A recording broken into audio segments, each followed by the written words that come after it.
Magandang hapon po sa inyong lahat, mga kaibigan at mga kapatid. Purihin po natin ang Panginoon at makakasama namin kayo ngayong hapon. We are your host and friend, Pastor Max Cadalig. and Rolin Cadalig mula Mountain Provinces Mission dito po sa Baguio City para sa ating ikasyam na episode sa programang pinamagatang Together in the journey of love. It is our fervent hope and prayer that this program is a blessing to your life and to your journey of love. And if this program is beneficial to you, we ask you to please invite your friends to watch with you and share this program to them as well. Opo, mapapanood natin ito sa ating YouTube channel at iniimbitahan kayo namin para mag-subscribe and may download all our topics and can share to your friends. Sa mga anak niyo po, lalo na sa mga kabataan. Before we proceed to our 9th topic, let me review what we discussed during our 8th presentation. So, napakaganda ang topic po natin last Sabbath, Darl. At ito ay Survive and Thrive. Yeah, dito po sa topic na ito, nireview po natin na ang marriage is a gift from God. At ang purpose po, of course, ng marriage ay para ang mag-asawa po ay maranasan ng masayang pagsasama, masayang buhay, at sila ay mag-thrive. Yeah, hindi po kagustuhan po ng Panginoon na ang marriage relationship natin ay isang paghihirap at isang curse. O lunod, Ilocano. Yeah, o lunod. So in that presentation, Dar, Nakita natin na ang mga characteristics ng thriving marriage relationship. At ito ay kasama yung intentionality at saka yung reciprocity. At nakita natin na sa intentionality ay may mga bagay na involved dito. Ito yung time, panahon, at yung effort. Ano? So, as couples, yung mga may asawa na gaya namin, we need to be intentional in doing things as a lasting relationship can never happen without it. Kung walang intention, ay talagang hindi magtatagal yung pagsasama ng isang mag-asawa. Kaya sana yung pagsama natin ay yung panghabang buhay. Okay, so another trait of a thriving marriage that we have seen is yung reciprocity. Relationship is not, of course, a one-way ticket. It is mutual. So, ibig sabihin po, pag ang isa ay nagpakita po ng pagmamahal, Siyempre, oo. ibalik. So, kailangan ay yung isa ay ibabalik niya or ipapakita niya rin ang kanyang pagmamahal. So, Tama. when we show our love, your spouse will reciprocate it with love also. Hindi kayo mas maganda pa. Yes. Ipakita. Oo. Oo. Kasi pag isa lang ang nag-e-exert ng effort at walang response ng spouse, Oo. alam nyo, sooner or later, the marriage relationship may go sour or mapait na karanasan. Baka maghiwalay. Yeah. Or hindi maganda at masaya, of course, ang kanilang relationship. Oo. So, hindi mo kasi mararamdaman ang pagmamahal. So, ang mangyayari po dyan, Darl, ay hindi na masaya ang pagsasama nila. Parang Of course. survival na lang. Oo. At, ang worst thing na mangyayari po dyan ay it will lead to, or it will end up to, of course, divorce or separation. Oo. So, again, nakita natin na ang pag-aasawa na sana ay hindi ito survival. Okay? Sapagkat ang pag-asawa ay enjoyable relationship, okay, ng mag-asawa at ang gusto ng Diyos ang samahan ay it will grow, it will flourish at i-enjoy ng dalawa habang sila ay buhay at sila ay nagtutulungan para maihanda nila ang kanilang sarili sa ikalawang pagdating ng ating Panginoon. So, sapagkat kung gawin nila ito o gawin natin ito, ay sigurado na ang mag-asawa ay they will treat each other ng pinakamabuti sapagkat inihahanda nila ang kanilang sarili sa pagdating ng ating Panginoon. I agree with you, Darl. And thanks for the nice presentation last Sabbath. Ngayong hapon po ay itutuloy po natin ang ating series na Survive or Thrive. Pero bago po tayo magpatuloy sa ating diskusyon, ay nais ko pong imbitahan kayo sa isang panalangin. Okay. Let us have a word of prayer. Praises and honor to you, O loving Heavenly Father, for bringing us back this Sabbath afternoon program together in the journey of love. We had learned many biblical principles, and thank you that we can continue knowing and learning on the new series that we have, Survive and Thrive. Be with us, Father, as we impart another topic.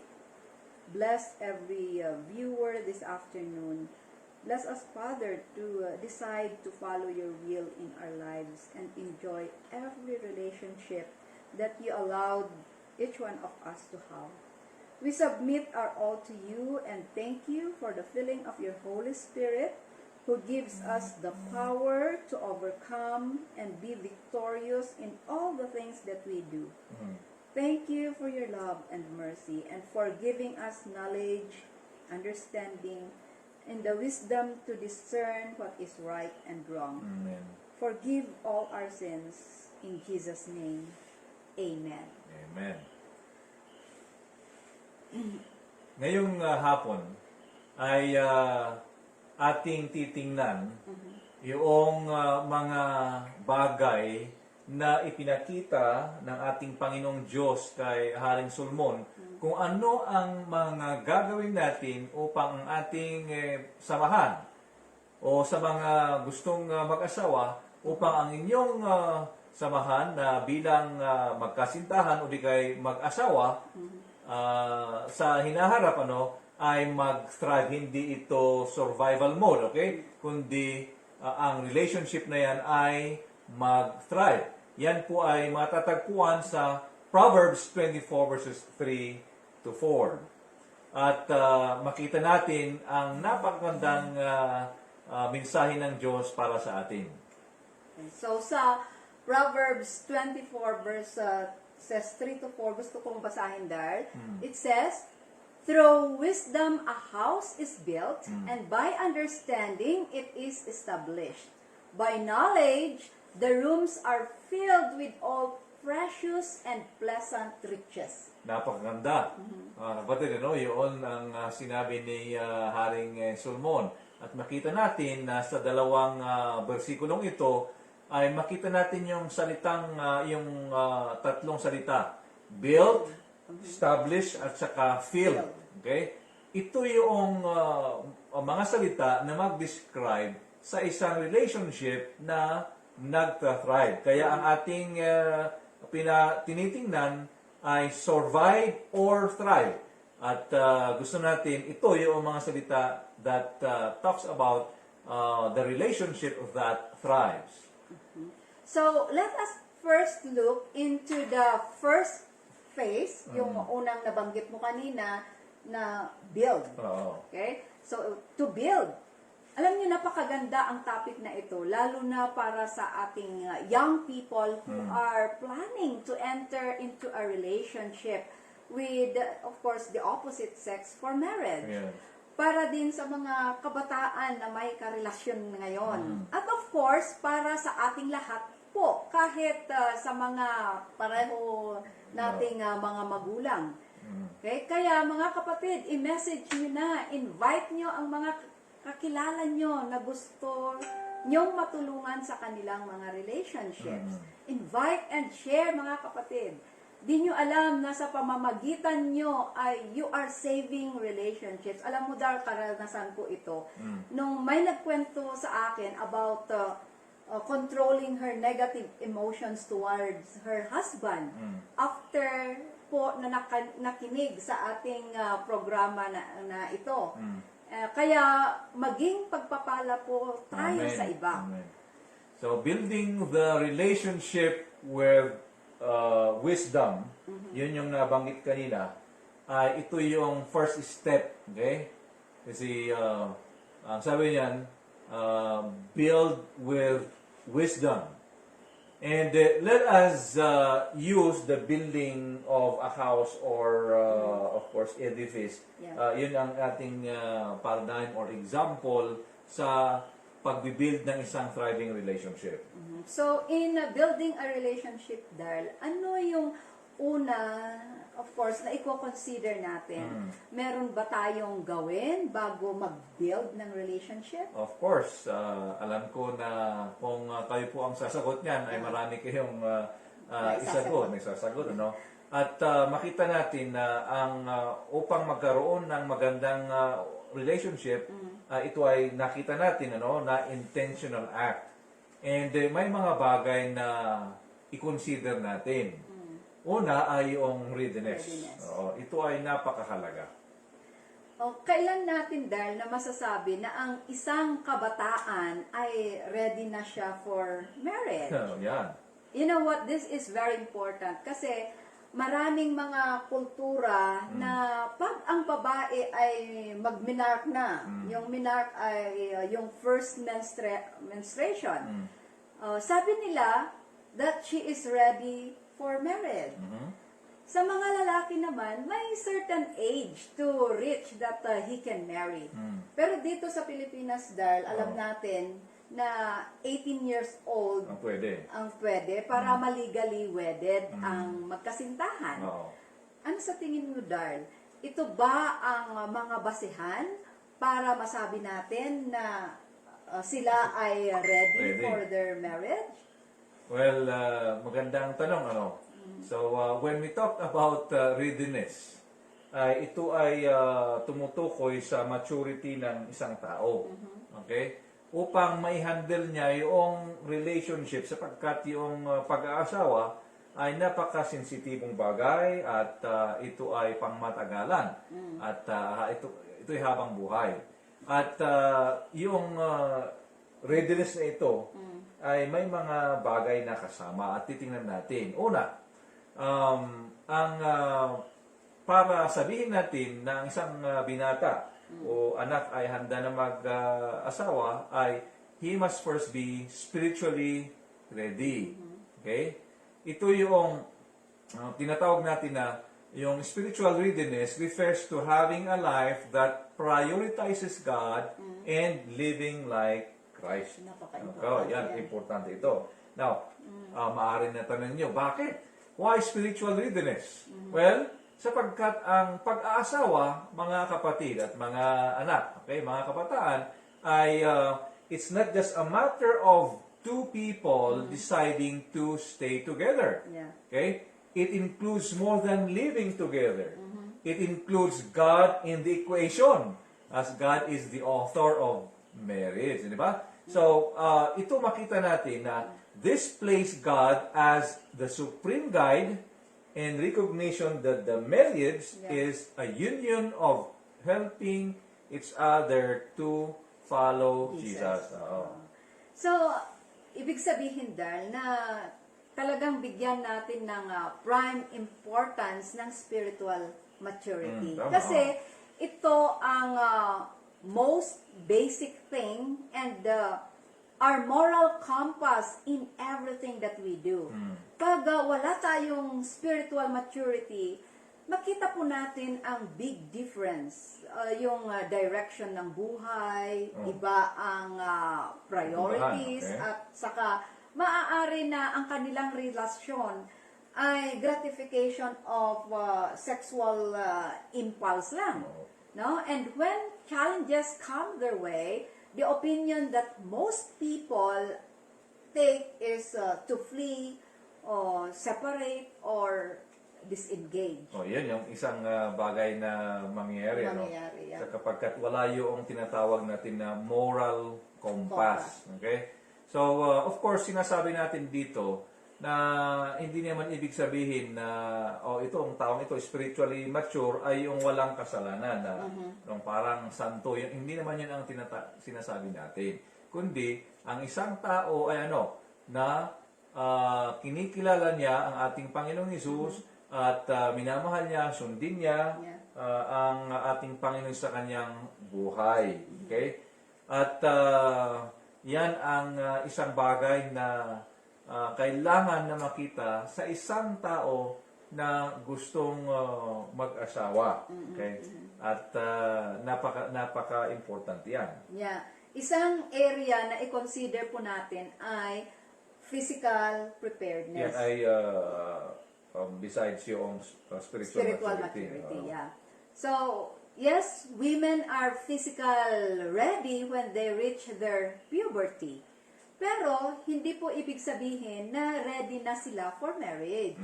Kasi hindi po yun ang ideal. Masyadong maaga. Of course, puberty happens 12, 13, 14. Bata pa yun. Yeah, Mrs. White wrote in Adventist Home, page 79, early marriages are not to be encouraged.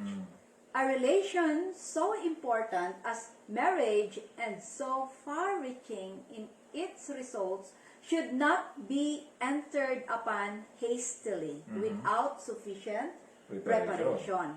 And before the mental and physical powers are well developed. Well, makita natin na yung physical readiness ay napakahalaga. At related dyan sa physical readiness ay yung kalusugan. Okay? Health. Health. Sapagkat kung ang isang tao na gustong mag-asawa ay masakitin naman, okay? At hindi siya capable to provide the commitments doon sa pag-aasawa at sa mga anak na susunod, kanilang mga anak, ay it would be unfair to the spouse. Sapagkat hindi mo magampanan yung responsibility bilang asawa. Not unless, of course, sapagkat meron mga ganun na, Yeah, na may may sakit, sakit. not unless na you take that risk. Yeah. Gusto mo yun, Uh-huh. pero hindi yun yung ideal. Yeah. In fact, pag meron pong sakit na nilulunas or merong hindi natugunan na health issue pa during their sweetheart or yung kung magkasintahan pa sila, it might not be the best time to enter their marriage, of course. So, kailangan magtulungan at gamutin muna ang health issue or health concerns prior to marriage. Halimbawa, naging hindi maayos ang kalusugan mo bago ka ikasal. So, postponing the marriage might be a good idea. Yeah. At kailangan, as sinabi ko kanina, nagamutin muna kung anuman na health concern para makakaiwas po ng anuman na, unnecessary relationship stressors. Kasi ito ay stressor po ito pag may sakit ang asawa. No, lalong-lalo na pag they are still in their early marriage life. So, ayaw natin na ito ang sanhi ng hindi masayang pagsasama. Well, of course, ay gaya ng sinabi natin, na pag in-open up, not unless na kahit anong nangyari, ay gusto nila yun. Okay? Taking the risk Taking because the risk. of the love for each other. But then again, yung stressors ang iiwasan natin. That it might of course, destroy The relationship. Okay. So, another thing related to physical readiness is yung mental readiness sa pag-aasawa. Ayon kay Mrs. White, sinulat niya ito sa kanyang aklat na Adventist Home. Okay? Sa page 80, sinabi niya, immature marriages are productive of a vast amount of the evils that exist today. Neither physical health nor mental vigor is promoted by a marriage that is entered on too early in life. Upon this subject, altogether too little reason is exercised. Many youth act from impulse. This step, which affects them seriously for good or ill, to be a lifelong blessing or curse, is too often taken hastily under the impulse of sentiment. Many will not listen to reason or instruction from a Christian point of view. So, kailangan na ang mga anak natin, mga kabataan, ay handa doon sa yung kanilang pag-isip, yung tinatawag natin na mental readiness. So, yun ang nabanggit ni Ellen White. Dahil siguro yung mga kabataan natin dyan, tinatanong nila kung ano ba ang age ng babae o lalaki to reach mental maturity okay. or to have that mental maturity. Pag-aralan po natin ang brain development, sabi ni Arlene Taylor, the prefrontal cortex of our brain is fully developed after the age of 20. Ang cortex po natin, itong frontal cortex po natin, dito galing ang ating cognitive, yung ating decision making, yung mga moral values natin. Kaya napaka-importante din na talagang hindi masyadong maaga ang pag-aasawa. Kasi nga hindi pa fully developed ang ating, hindi pa handa. So, but then, readiness to face challenges mentally is the most important thing, that a person can face it with grace and maturity. So, yan yung isang bagay na tingnan natin, mga kapatid, yung mental readiness. Okay? Another aspect ng being ready, ay yung financial readiness. Okay, medyo sabi natin, challenging din ito. Kaya tinatanong natin, o di kaya tanungin natin ang ating sarili, kaya ko ba na napakainin ang aking asawa o di kaya pamilya? Can I support my family? Noong panahon noon, Okay, ay ang buhay ay simple lamang. Walang gaanong gastusin. Hindi complicated. Hindi complicated gaya ngayon, ano?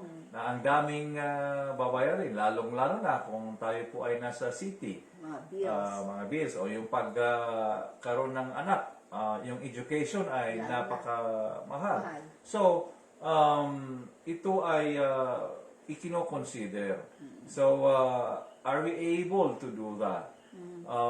Pero of course, hindi naman natin sinasabi na tayo, upang tayo ay financially ready, ay maging milyonaryo. Sapagkat bihira lang naman ang magiging milyonaryo. So, what we are saying, mga kapatid, mga kabataan, ay tayo ay kailangan na financially stable. Okay? Sapagkat kung nag-asawa na, yung role ng mga magulang na provider ng kanilang mga anak ay wala na yon. Although of course sa atin, mapuputol na yun. Sa ating tayong mga Pilipino, Extended ay family extended tayo. family, oo. Kahit 25 na ang anak natin. Sinusuportahan pa rin natin. Pero usually ay hindi abnormal yun sa mga maraming mga tao. Kasi mayroon ka ng pamilya Yeah. and kailangan na suportahan mo na yung asawa mo o di kayo yung pamilya. Yeah, that is very true because according to many studies and observations, money is the number one cause of marital fights. O yung right? pag-aaway. And the second reason of divorce and separation next to infidelity. So for financial readiness, we do not mean that gagaya ng nabanggit mo kanina na you need to have ₱1 million in your bank. Ang ibig sabihin lang po ay kailangan hindi na po tayo dependent sa ating mga magulang or sa ibang tao. In short, we need to work to support our family. Okay. Yeah. May trabaho. May Okay. trabaho tayo. May support, may financial, mayroon ng pinanggagalingan ng suporta natin sa ating pamilya. Now, the second to the last na pag-usapan natin tungkol sa readiness ay yung domestic readiness. Okay? Ito yung tinutukoy nito yung malaman natin o di kaya tayo yung mga kabataan, ano, yung mga anak natin ay marunong sa mga household chores. Practical. Mga practical na mga Aspect, bagay. right. Okay, gaya ng pagluluto, yung mga bagay na yon. Oh, kasi sabi rin ni Mrs. White, I want to read yung sinulat po ni Mrs. White sa Adventist Home. Upon no account should the marriage relation be entered upon until the parties have a knowledge of the duties of a practical domestic life. The wife should have culture of mind and manners that she may be qualified to rightly train the children that may be given her. Yan, matatagpuan po yan sa Adventist Home page 87. Napakaganda, no? Sapagkat kung hindi nga marunong, Yeah. ay yung mga anak hindi rin magiging marunong. Kaya hindi yung resulta ay hindi maganda. Now, she further wrote on the same book. Sabi niya, many ladies accounted well-educated, having graduated with honors at some institution of learning, are shamefully ignorant of the practical duties of life. So, medyo mahirap ngayon, ano? Mahirap talaga na kahit tayo po ay nag-graduate, pero hindi tayo marunong ng mga practical na mga bagay basic. sa bahay, trabaho sa bahay, ay yun ang sinasabi niya na hindi maganda at kailangan gawin yan bago mag-asawa. Yeah. So, although, alam mo, ngayon, yung mga kabataan ngayon ay sinasabi nila, pwede ka naman mag-hire ng katulong para may tagalaba, may Okay. tagaluto, at Oo. may tagalinis. Pero alam nyo, mga kabataan who are preparing for marriage, dapat alamin at matutunan nyo pa rin itong mga basic things of life, gaya ng paglilinis, pagluluto, at paglalaba, at saka ibang gawain sa bahay. At tayong mga magulang ay malaki ang responsibility natin in helping our children prepare for this future responsibilities. Gaya natin dahil may tatlo tayong mga anak na Binata, lalaki. oo. Yeah, we let them do house chores also to help us, of course, and to prepare them for their future. Yun ang isang bagay na kailangan na ipagpatuloy na gawin kasi nakakaya naman siguro sa Panginoong Diyos na hindi natin ito ituro sa ating mga anak. Yeah. Ganun din sa atin na yung mga simpleng mga bagay, domestic things ay ituro natin sa kanila. Now, the last thing that we are going to talk about is emotional readiness. Yeah. So, ano ang understanding mo sa emotional readiness? Gusto ko lang i-share, may nagsabi na isang tao at alam mo dahil naniniwala ako dito sa sabi niya na emotional maturity is the ability to be sensitive. Yung alam mo or nararamdaman mo kung ano yung need ng iba. At of course, ma-anticipate mo na kung ano yung gagawin mo to respond to that need. So, the measure of a mature person is that he or she can regulate his or her self-serving impulses and can put his or her partner first. Napakaganda ito. Only when a person has this self-control and sensitivity can he or she make an emotionally fit partner. So, ibig sabihin lang na ang isang partner ay immature kung ang iniisip niya lang ay ang kanyang sarili. Yung me, and me. Okay. Ganon. So, yun ang isang bagay na kung pala ng Immaturity. emotional immaturity. Yeah. Hindi niya maintindihan yung mga tao kasi ang iniisip niya lang ay yung kanyang sarili. So, hindi siya sensitive sa nararamdaman ng ibang tao. Okay. So, kailangan na tayo lumago, okay? Of course, kung minsan, kahit yung mga matatanda na, ay emotionally immature pa rin. Oo. Ang kagandahan yan ay pwede naman natin i-overcome okay, sa tulong ng ating Panginoong Diyos. Okay? So, ang punto natin dito, mga kapatid at mga kabataan, na ang lalaki o di babae ay hindi niya iniisip lamang yung kanyang sarili. Iniisipin niya yung partner niya. Iniisip niya rin yung mga anak. Okay? Yung ibang mga tao. Upang ang pagsasama ay lalago for marriage to thrive. Okay? And again, the good news is when we are spiritually mature, then most likely ay tayo naman ay magiging emotionally mature. Okay. Yeah. So, Dar, gusto kong i-summarize na ang ating discussion this afternoon. So, let me summarize what we have learned. To build a thriving relationship, mga kapatid, readiness is very important. Amen. One should be ready spiritually, physically, mentally, financially, emotionally, and domestically. Siguro, tatanungin nyo ngayon kung ikaw ay ready. Ikaw na ba ay ready?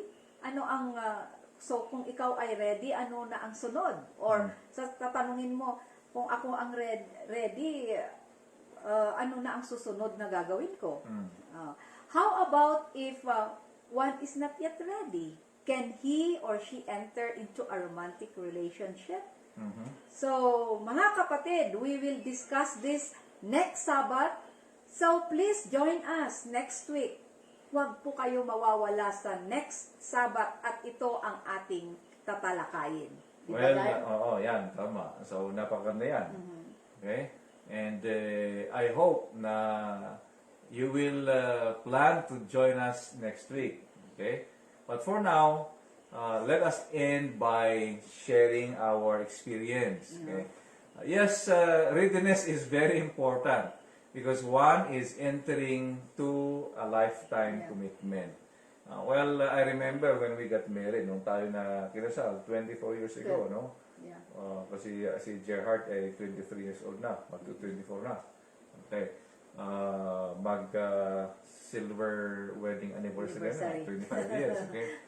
We were very young then, but at least I could say na tayo naman ay handa. Ready tayo.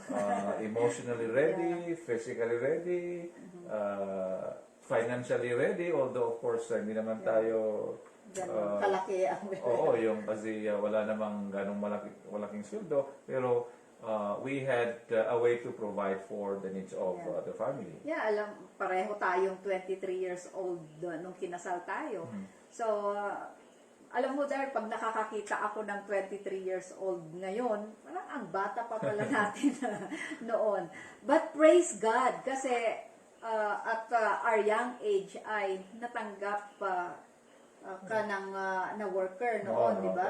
At your young age, you are 23 years old at tinanggap ka ng MPM as an intern pastor. So, you're working no, nung kinasal tayo. And we praise God because even with the challenges that we had, we thrived up to this moment. So I credit it all to God because we built a relationship on Him, just like the parable of Jesus recorded in Matthew 7 verses 24 to 27, wherein a wise man built his house upon the rock. Yes, God, we praise for His goodness sapagkat sa pamamagitan niya, our marriage is still thriving. And through Him, ay mag-thrive pa yan. Okay? So, let me invite you, our beloved young people, to build your relationship on Jesus. Because that is the wisest thing to do. Yun yung pinaka-mainam, pinaka-maganda na gawin natin.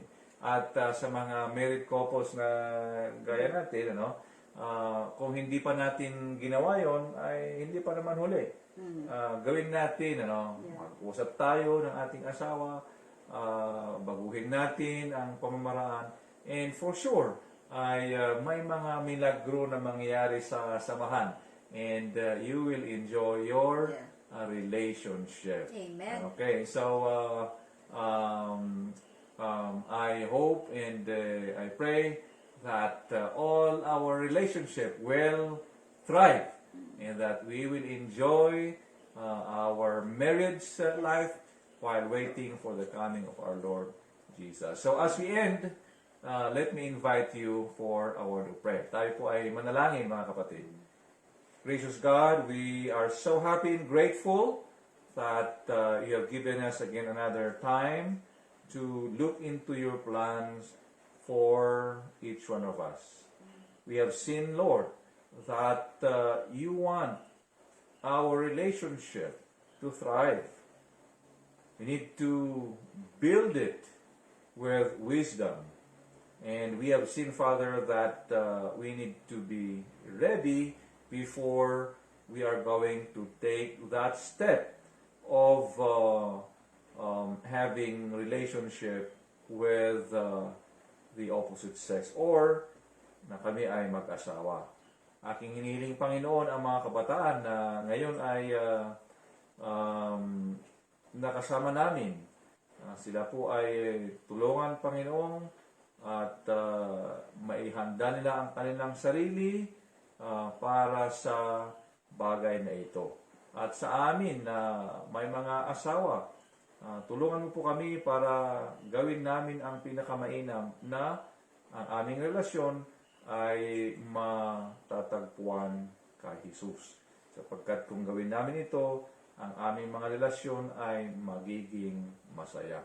Salamat, Panginoon, sa inyong dakilang pag-ibig na palagi mong iginagawad sa bawat isa sa amin at lalong-lalo na sa kaligtasan na makikita namin, mararanasan namin sa pamamagitan ng iyong anak na si Jesus. We thank you for everything and we praise you for blessing each one of us. and for keeping us safe all of our lives. Because we ask all this in Jesus' name. Amen. Amen. Mga kapatid, thank you very much for joining us on our 9th episode of our program, Together in the Journey of Love. We hope and pray that you will join us again next week for another privilege of learning the will of God for us couples while waiting for Jesus' return. So let us enjoy our life every day with God leading our way. Thank you and shalom to everyone.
Comes all our strength.